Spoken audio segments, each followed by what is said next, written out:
CW23 presents See What's Now, your entertainment news source. Hey everybody, it's John and Katie with CW23. Today we're very excited to have director Paul Dalio talking about his new film, Touched with Fire, starring Katie Holmes and Luke Kirby. It opens in theaters in the Twin Cities February 19th. Thanks for being here. Thank you for having me. One of the things I loved about this movie, it's not often that we get such a personal connection between director and the story itself. You struggled with bipolar yourself, so at what point in your experience with it did you realize that this was a story that you really wanted to tell? It's interesting, actually, the origin of the first sentence of the story, the log line, came about when I was in Bulgaria with my wife and she was making her film, and she said, she was struggling with the script. She said, give me the idea for a crazy love story. It was like two people meet in a hospital who have bipolar and they make each other crazy. And she was like, oh no, you have to do that story. And then it was when I was working on another film with Spike, the executive producer, which was a story, it was like a rap musical of when I was lost in the psychosis that he was interested in. And she was like, no, you have to tell this story. She kept pushing me. And she said, you have to tell this story because the one that you were working on was when you were lost in it, This story is something that you would be making after you came out of it. It would have some hope for people who are still in it. And you always listen to the wife, so. Exactly.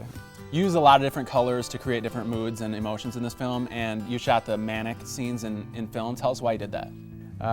I designed the whole image of it, based on Starry Night, the color spectrums of Starry Night, being kind of the iconic, beautiful image of the sky that was seen through a sanitarium window that humanity now loves, and so it was a perfect symbol. And so the color spectrum of, also the sun and the moon, being Carla and Marco, she's in the yellows and he's in the blues. And the closer they come to each other, the brighter they make each other, the brighter the color schemes. And when they merge in the hospital, the blues and the yellows form Starry Night. And as they, go more and more manic, there was, brighter and brighter spotlights and darker shadows as the world, kind of dissolves into the shadows. And there was kind of illumination of how they illuminate the sky and each other. And then when they go into the depression, it was the opposite, which is what it feels like if you put a brain on a scan. It's all black and blue. It's this, so it was almost like the ashes of Starry Night. The fog, the spiraling, gray, abyss that you're in. Yeah, I mean, it definitely, even though there's subtle things that you did, it definitely sets the tone throughout the film. I think, emotionally. Yeah, beautifully too. It was important for people to see through manic eyes and see through depressive eyes, so that you're really in their skin and you really see the beauty that they see and the horror that they see.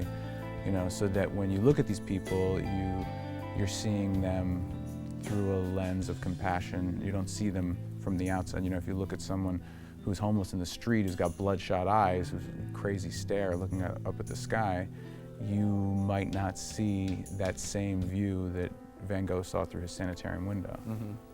This movie in particular, and Touched with Fire, pays tribute to a lot of well-known artists and creative minds throughout history that have had mental illnesses. Is there anyone in particular that you look up to yourself?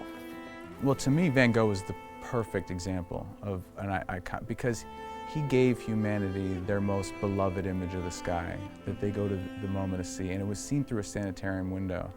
And he had a beautiful quote that always inspired me, which is, some people say I'm an eccentric, that I'm an unpleasant person, basically someone who has no position in society. Well, that may be true, but if so, I would love to show someday through my work, what such an eccentric has in his heart. And he did that, and I actually read that quote to my crew, my cast and my crew, on the first day of shooting, almost as like a wish. And so he's kind of the iconic symbol, but there's so many of the artists that actually touched me before I was bipolar, because I think it was something in me that was, underneath, that I could relate to, that only afterwards I learned, wow, those artists touched my life and, brought so much meaning to my life. A lot of people, when they're originally diagnosed with bipolar, they resist the medication. Can you tell us what you would say to somebody in that situation?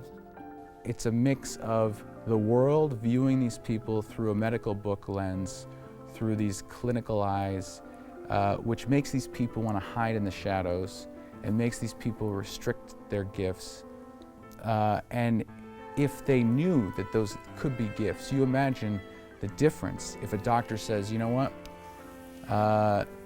you didn't see anything beautiful or magical, you just went crazy and we need to crush this disease, versus, you know what, something happened to you that can be a potential gift if you treat it right. And what I want to do is work with you to nurture that gift. And I think that's what would change the stigma.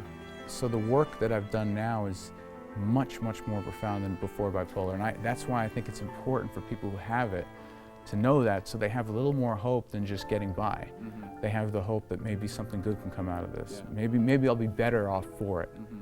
Do you feel anything today as thrilling as the manic episodes that you had when you had bipolar, now that you're on medication?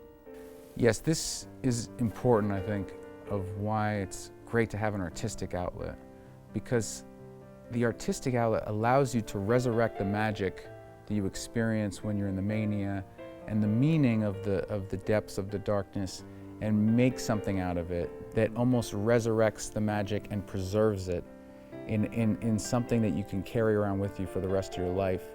And it's kind of the way of summoning that up in a way that's manageable. Mm-hmm. You know, and I think that's why it's very important that if someone has any artistic inclination, to use that, mm-hmm. to go back there in a meaningful way.